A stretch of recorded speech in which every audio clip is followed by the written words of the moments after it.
നമസ്കാരം. Colon cancer അഥവാ വൻകുടൽ cancer ഇപ്പോൾ അതിന് പ്രാധാന്യം ഏറി വരുന്നു എന്ന് തോന്നുന്നുണ്ട്. കാരണം ഇപ്പോൾ കൂടുതലായിട്ട് യങ്സ്റ്റേഴ്സിന് ഈ അസുഖം ബാധിക്കുന്നു. ഇതിന് മെയിൻ റീസൺ എന്ന് പറയുന്നത് നമ്മൾ ആഹാര രീതിയും ലൈഫ് സ്റ്റൈൽ ഒക്കെ വരുന്ന ചേഞ്ചസ് കാരണമാണ്. അതായത് കൂടുതലായിട്ടുള്ള റെഡ് മീറ്റ് ഉപയോഗം, സ്മോക്കിംഗ് ആയിക്കോട്ടെ, മദ്യപാനം, പിന്നെ ഫൈബർ, ഫ്രൂട്ട്സ്, വെജിറ്റബിൾസ് ഒക്കെ ഉപയോഗം കുറയുക, അപ്പോൾ വ്യായാമം കുറയുന്നു, അമിതവണ്ണം കൂടുന്നു.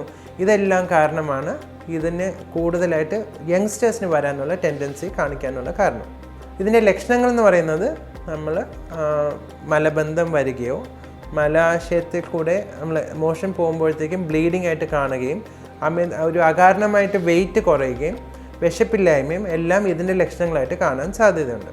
പ്രോപ്പറായിട്ട് യഥാസമയം ഇതിൻ്റെ മെഡിക്കൽ ട്രീറ്റ്മെൻറ്റ് എടുത്ത് അതിന് വേണ്ട ഇൻവെസ്റ്റിഗേഷൻസ് എല്ലാം ചെയ്ത് കണ്ടുപിടിച്ച് പ്രോപ്പറായിട്ടുള്ള ട്രീറ്റ്മെൻറ്റ് ചെയ്താൽ 99% കേസുകൾ നമുക്ക് ക്യൂർ തന്നെ ചെയ്തെടുക്കാൻ പറ്റും എന്നാണ് ഇതിൻ്റെ ഏറ്റവും പ്രധാനപ്പെട്ട ഒരു പോയിന്റ്. ഇങ്ങനെ എന്തെങ്കിലും ലക്ഷണങ്ങൾ കാണുവാണെങ്കിൽ ഉടനടി മെഡിക്കൽ ട്രീറ്റ്മെൻറ്റ് എടുക്കുന്ന കാര്യം ശ്രദ്ധിക്കും.